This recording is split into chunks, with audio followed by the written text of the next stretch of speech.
Welcome back to Whiskey Explorer. Thanks so much for tuning in for this very special episode, guys. And it is an exciting time of year. It's that time of year that everybody puts out their best whiskey of 2023 lists. And here you go. Here's mine, guys. So I'm super excited for it. I hope you guys are too. And we're going to get right down to the top 5 whiskeys of 2023. So, of course, it was a pretty darn good year for whiskey, so lots of new stuff to try on the channel and lots of stuff that I really enjoyed. So that made the difficult task of narrowing it down to just 5 whiskeys all the harder. So I thought we'd ease into this one a little bit and go with some honorable mentions first. But before that, I'll just get into the stipulations for Whiskey of the Year for 2023. So as always, guys, this is my list. It's just based on my personal opinion and what fits my palate. So if it doesn't quite agree with what you had as your Whiskey of the Year for 2023, please do let me know what were some of your favorite whiskeys that you tried this year. Drop a comment down below. Let me know what those were. I will try to get them here on the channel, and that would be awesome to try something that you guys found was really awesome this year as well. Also, this has to be whiskeys that I have tried only in 2023. And I also wanted to add another element to that I've actually done a full review and spent some time with the whiskey on the channel. So that's another kind of new stipulation for this year. Definitely we'll be putting links up to the various different bottles that we run through tonight up for you guys to check out the individual reviews.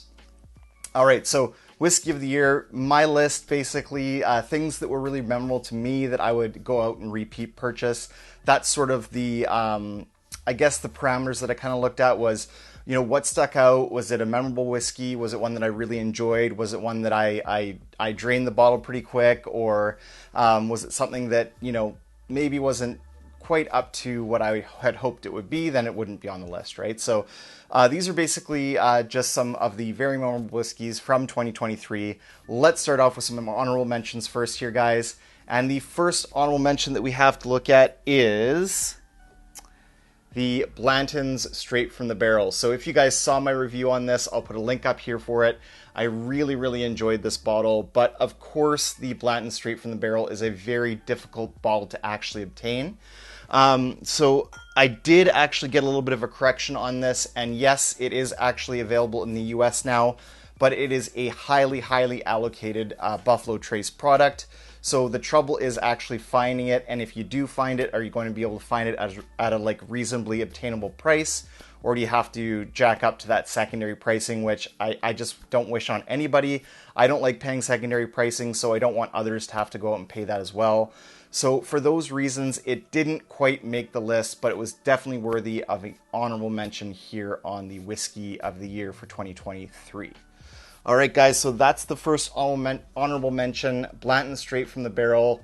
The foolproof version of Blanton's, very enjoyable, some beautiful grape soda notes, that wonderful sweet Buffalo Trace overtone, just a really fantastic barrel strength bourbon. So the only reason it didn't make the list was due to availability and allocation.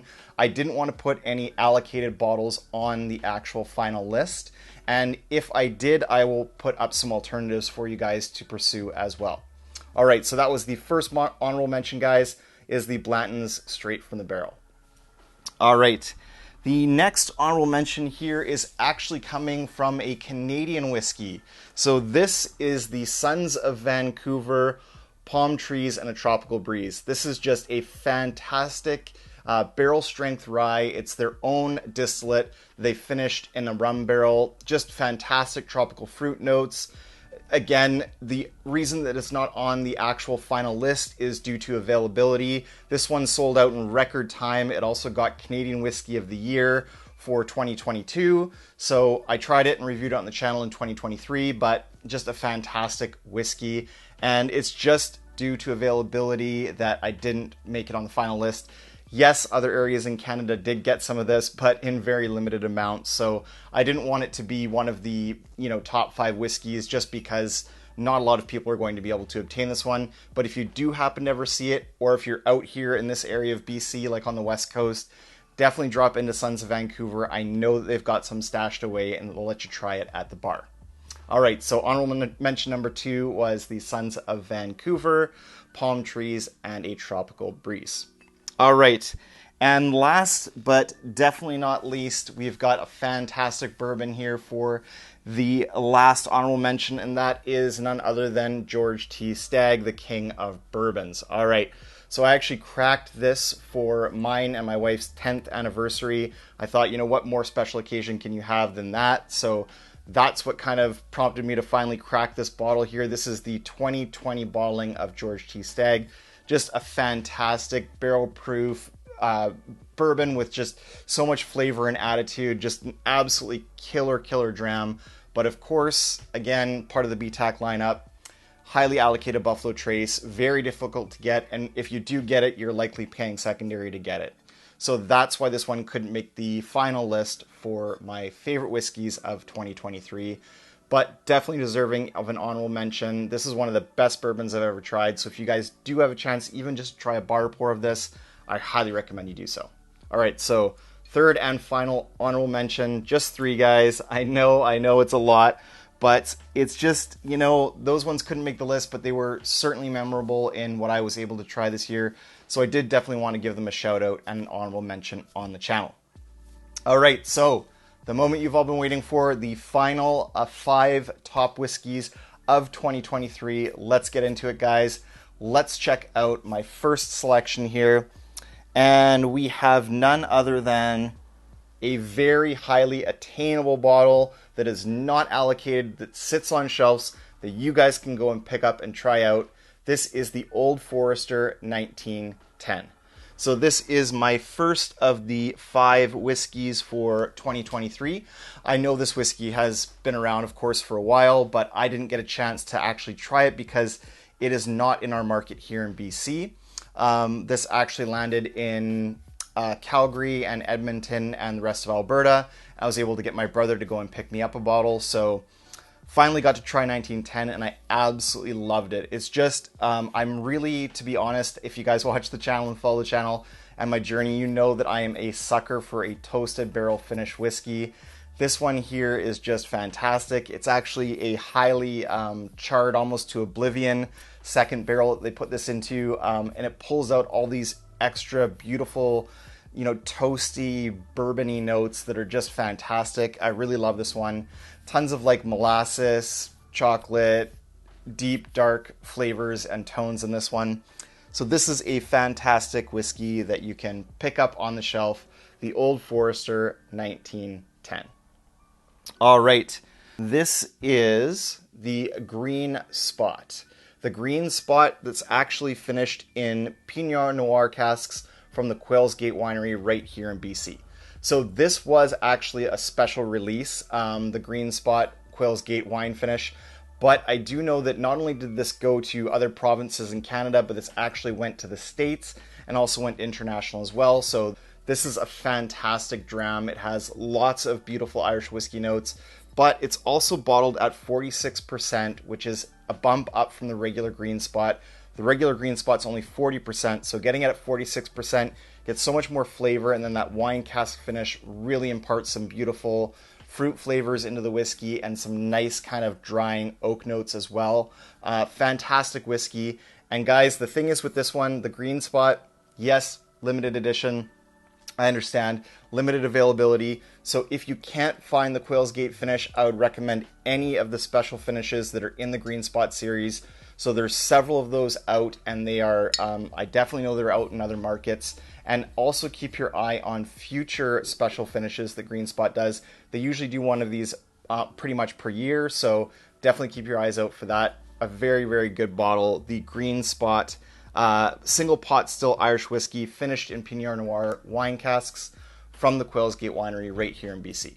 That was my number 2. These are, of course, in no order at all. We'll get into the ordering when I actually decide on what is the finalist for the very best whiskey of 2023. But for this list, these are not in any particular order. They're just 5 of the whiskeys I really enjoyed this year. So Quails Gate, Green Spot, really good whiskey. All right, guys.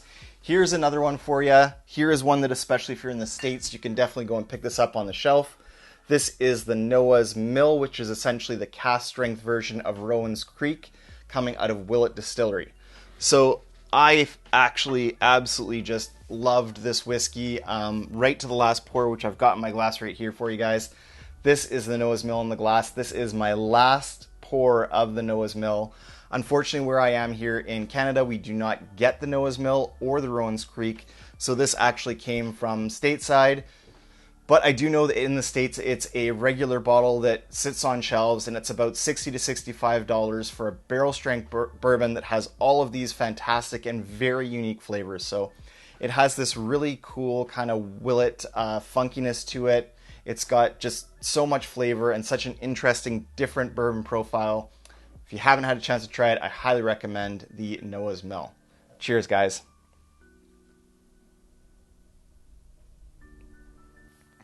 So much of that willet funk right on the front of the palate. Nice deep dark cherry note. Classic bourbon flavors. We've got some butterscotch and caramel in here.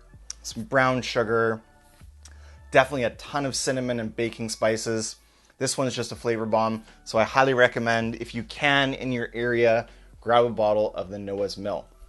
And if you were in somewhere like Ontario or one of the border towns, I would highly recommend just a quick drive down to the States to grab a bottle.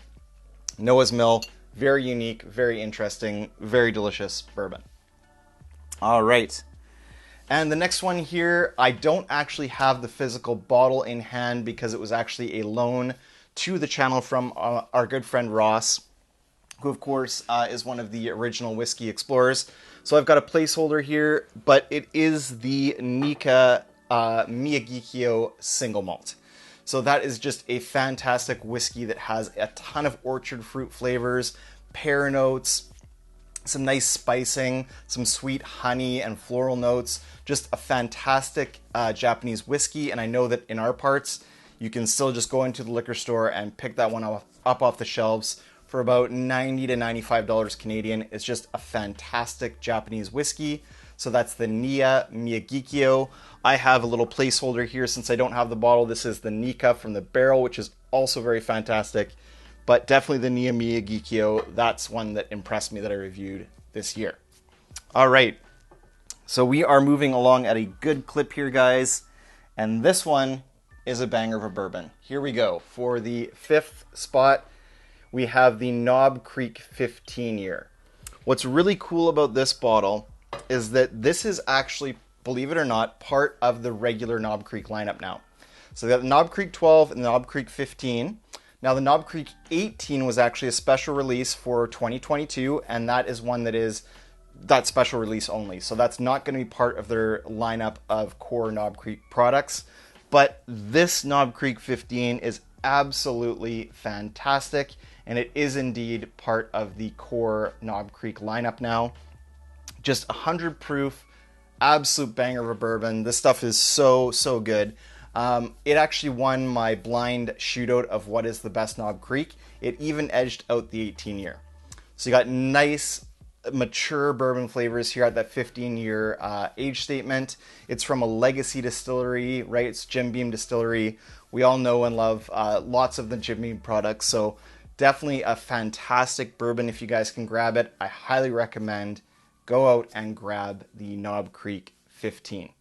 All right, so we've got the Knob Creek aged 15 years. We've got the Old Forester 1910. We also have the Quail's Gate finished green spot.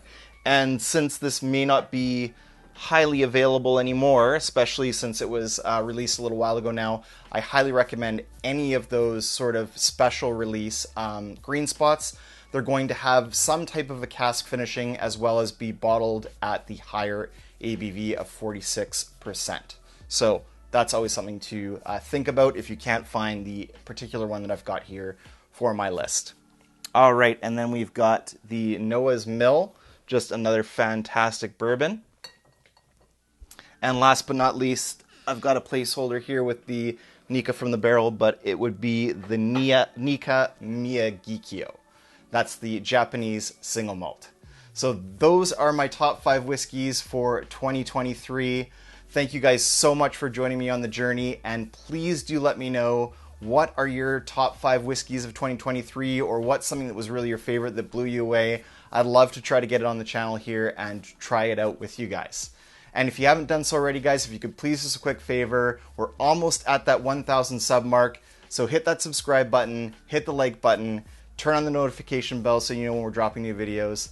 And until next time, guys, may your sails be full and your drams be fuller. Cheers.